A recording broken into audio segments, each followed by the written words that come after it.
Pourquoi est-ce que Lego n'a sorti qu'un seul set sur la série Andor et énormément sur la série Ahsoka? C'est des séries assez similaires, même nombre d'épisodes, à peu près même année de sortie. Alors, quelle est la différence entre ces sets? De la même manière, pourquoi est-ce qu'il y a eu plus de 15 sets sur la série animée Star Wars Rebels et seulement 2 sur la série The Bad Batch? On va essayer de voir donc dans cette vidéo les différences de traitement entre chaque série, chaque film de la part de Lego, surtout depuis ces dernières années. Avant, il y avait quand même un assez bon équilibre, je trouve, entre le traitement du nombre de sets sortis par média vidéo, on va dire, et depuis quelques années, depuis 2020 grosso modo, mais on va revenir sur tout ça, c'est en train de devenir n'importe quoi. On va donc faire un bond dans le passé, essayer de retracer les différentes séries et les sets sortis pour chacune d'elles depuis toutes ces années. Parce qu'il y a énormément de choses à analyser, je pense, et on peut ressortir quelque chose de tout ça. Alors la première grosse série Star Wars, c'était évidemment en 2008, c'était la série lancée par le film The Clone Wars, la série du même nom, The Clone Wars, Star Wars The Clone Wars. On a eu des dizaines et des dizaines, plus de 57 au moins, je pense, sur cette série. Mais c'est normal, il y en a eu énormément parce que c'était le seul média, Star Wars, qui avait, après la revanche des Sith en 2005, on a eu aucun autre film, jusqu'au rachat évidemment de la part de Disney, de Lucasfilm. De 2008, 2009, 2010, 2011, tout ça, c'était des années très très vides en contenu Star Wars. Il y avait vraiment que les séries. Alors il y avait des livres et tout ça, mais grosso modo les trucs un peu connus, c'était que la série en fait Star Wars The Clone Wars. Donc évidemment, c'est normal qu'il y ait eu plein de sets là-dessus. Et globalement, c'est même pas à partir du rachat de Disney que c'est parti en vrille en fait, parce que de 2012 à 2015, 2017, comme ça, même jusqu'à 2020 globalement, ça s'est plutôt bien passé. Il y a eu un bon équilibre avec quand même pas mal de sets sur la série Rebels qui est sortie de 2015 jusqu'à 2018, 2019 je pense, 2018 je pense. Et on a eu également chaque film, il y avait quasiment un film par an, mais chaque film était correctement traité avec ces sets sortis sur ce film. Ça n'empêchait pas de faire des sets sur les premiers films, la prélogie, la postlogie, les premières séries, mais globalement il y avait un bon équilibre de trouver selon moi. C'est vraiment à partir de 2020 et l'arrivée de Disney+ et la multitude de séries qui arrivaient que c'est devenu très très compliqué à gérer pour Lego, je pense. Bon évidemment je connais pas tout le contexte qu'il y a derrière tout ça, ça doit être assez complexe au niveau des droits, de ce qui peut être vendu ou pas de la part de Lego sur tel contenu multimédia. On va partir du principe que Lego choisit à peu près de faire ce qu'il veut par rapport à ce que propose Disney en fait. Et justement, Disney a proposé énormément de choses depuis toutes ces années, depuis 2020, avec énormément de séries. Donc, ça représente encore à nouveau, pour moi, un nouvel âge d'or potentiellement pour Lego qui peut faire un peu de sets sur chaque média. Évidemment, c'est avec la célèbre série The Mandalorian et c'est avec l'arrivée de Disney+ que l'on a assisté à une prolifération de séries originales de Star Wars. Et donc d'innombrables possibilités de sets de la part de Lego. Et pour moi, c'est justement à cet instant que Lego a très mal géré son planning. Certaines, comme la série The Mandalorian, ont eu le droit à plus de 17 sets. C'est assez énorme et surtout que la plupart sont complètement oubliables. Mais ça semble pas vraiment étonnant vu la popularité de cette série. Mais en soi, la décision de Lego est assez logique d'un point de vue marketing et chiffre d'affaires, étant donné le succès qu'a eu la série The Mandalorian autour du monde. Bon, alors pour certaines séries, c'est normal de ne pas avoir eu beaucoup de sets, parce que les séries proposent pas énormément de possibilités de création de sets pour faire un jouet ou même un vaisseau un peu plus beau d'exposition. C'est notamment le cas pour la série Boba Fett et le cas pour la série Kenobi. Ces deux séries assez plates, il se passe pas grand chose honnêtement, elles n'ont pas été très bien reçues non plus, donc Lego n'a pas voulu faire des dizaines de sets là-dessus, c'est totalement compréhensible.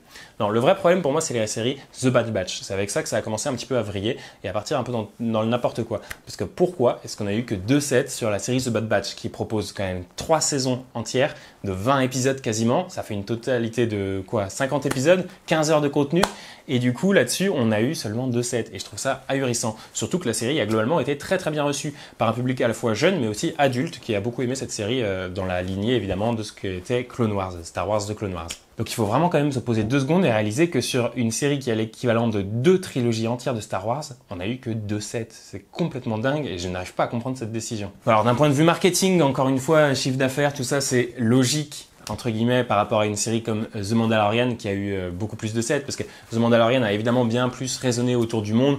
Je veux dire, vous parlez à votre famille de The Mandalorian, ils connaissent probablement. The Bad Batch, je pense pas. Donc vraiment c'est quand même un truc plus pour les fans de Star Wars niche, mais en soi c'est le cas de plein de sets Star Wars en fait, c'est pas vraiment une vraie raison. Mais c'est vrai que bon, The Mandalorian, rien que pour ça, c'est normal qu'il y ait eu plein de sets, ça a tellement fait un carton autour du monde, il y en avait partout, des gros goûts, c'est devenu iconique instantanément. Là où voilà, c'est vrai que The Bad Batch c'est un peu plus, beaucoup plus de niche. Mais cela dit, Bad Batch a quand même énormément de choses à proposer en termes de nouveaux véhicules, d'anciens véhicules mais remasterisés un petit peu, le nombre de personnages, de nouveaux clones, de nouveaux aussi antagonistes, il y a plein de choses à faire au niveau à la fois figurines et à la fois sets, véhicules. Et c'est dommage de n'avoir rien eu quasiment. Et surtout que Lego aurait dû profiter de ces séries, surtout la dernière saison, pour proposer des rééditions de figurines, notamment qui sont très demandées par les fans. Ça aurait été l'occasion d'inclure un nouveau commandant Wolf, une Asajj Ventress aussi qu'on n'a pas vu en figurine depuis très longtemps et qui sont apparus à nouveau dans la série. Donc là, c'est vraiment une occasion manquée pour moi de la part de Lego. Et d'ailleurs, dans le même style, on a eu les deux mini-séries Tales of the Jedi et Tales of the Empire qui auraient pu proposer justement des rééditions de personnages très très importants dans la saga Star Wars. En fait, je pense au Comte Dooku, qu'on n'a pas vu en Lego depuis 11 ans, qui est quand même un antagoniste très très important dans la prélogie, qu'on voit vraiment dans 2 films sur 3, qu'on voit évidemment qui est central à un récit sur 3 récits je crois de la série Tales of the Jedi. Et non, on n'a rien, donc c'est vraiment dommage, encore une fois, c'est vraiment une occasion manquée de Lego de répondre à la demande des fans tout en proposant un set sur une autre série en fait. Et non, on a toujours les mêmes rééditions et toujours 20 sets sur une seule série. Et d'ailleurs, petite parenthèse, même la série Star Wars Vision aurait pu proposer des choses très intéressantes là-dessus pour des sets Lego. Par exemple, on a les 4-5 sets là qui arrivent sur la série Rebuild de Galaxy. Je pense qu'on aurait tous préféré, je sais pas, mais on aurait tous voulu avoir un petit peu de set lié à Star Wars Vision. Il y aurait pu y avoir des choses très très intéressantes, très innovantes et jamais vues dans Star Wars plutôt que de faire juste un Dark Focus Millennium par exemple. Mais bon, ce qui me sidère le plus, c'est que Lego est passé complètement à côté de tout ça. Ils les ont balayés, on n'a rien entendu parler, pas de concept, rien du tout. Très peu de communication sur ces séries, Tales of the Jedi, Tales of the Empire, évidemment The Bad Batch, très très peu de choses. Mais par contre, une nouvelle série arrive, Rebuild the Galaxy. Lego, évidemment, c'est un petit court-métrage, on va dire, qui arrive là en septembre, fin août d'ailleurs, fin août, début septembre sur Disney+. Et là, on a le droit à 3 sets d'un coup. Rebuild de Galaxy. Alors, évidemment, pour eux, c'est une occasion de faire des rééditions cachées, on va dire, du Faucon Millennium, version noire, encore un T-Fighter, encore un X-Wing. Parce que ça se vend bien, c'est ce qui se vend le mieux évidemment, mais cette série là qui arrive, dont la plupart des gens en soi, ça va être marrant sans aucun doute, mais c'est pas aussi important je pense, et ça résonne pas autant en nous que ce que certains épisodes de Tales of the Jedi ou Tales of the Empire ont pu résonner en nous en fait. Donc c'est un peu dommage de ce point de vue là aussi. Donc voilà pour tout ça, maintenant je vais passer à la deuxième partie de vidéo parce que je voulais étudier un cas très intéressant qui est la comparaison précise entre les sets, à la fois le set, à la fois de Andor, et les différents sets de Ahsoka. J'en ai 3 ici, il y en a 2 autres qui sont sortis depuis, je les ai pas ici, mais voilà, donc ça fait 5 sets pour Ahsoka, 1 set pour Andor, sur 2 séries qui se ressemblent énormément. Et on va parler de tout ça maintenant. Alors déjà, on a 2 séries assez similaires sur leur concept. On reprend un personnage déjà vu auparavant dans l'univers de Star Wars et on leur donne l'opportunité de briller dans une œuvre dédiée qui leur est propre. Donc ces séries sont également très très similaires. Jusqu'ici, on a une seule saison pour chacune d'elles, mais une deuxième est en préparation et elles sont toutes sorties sur Disney+, à moins de 2 ans d'écart l'une et l'autre. Alors par contre, ce sont des séries qui ont clairement eu plus ou moins de promotion, notamment Ahsoka qui en a quand même peut-être eu un peu plus que Andor, mais c'est très très loin derrière, par exemple, même The Book of Boba Fett, j'allais dire The Mandalorian, qui a explosé niveau marketing autour du monde. The Book of Boba Fett et Kenobi, qui ont été très très mal reçus, ont eu le droit à beaucoup plus de promotion que ces 2 séries-là, ça c'est clair aussi. Ce sont donc 2 séries assez similaires au niveau de leur popularité et réception critique auprès des fans. Andor a globalement été mieux reçu que Ahsoka, mais globalement ça a été plutôt bien reçu dans les 2 cas, et qui ont toutes les 2 aussi un assez bon potentiel pour faire des sets. Ahsoka peut-être plus, j'avoue, mais Andor, on peut retrouver quasiment un set à faire par épisode, donc c'est pas normal qu'il n'y en ait eu qu'un seul.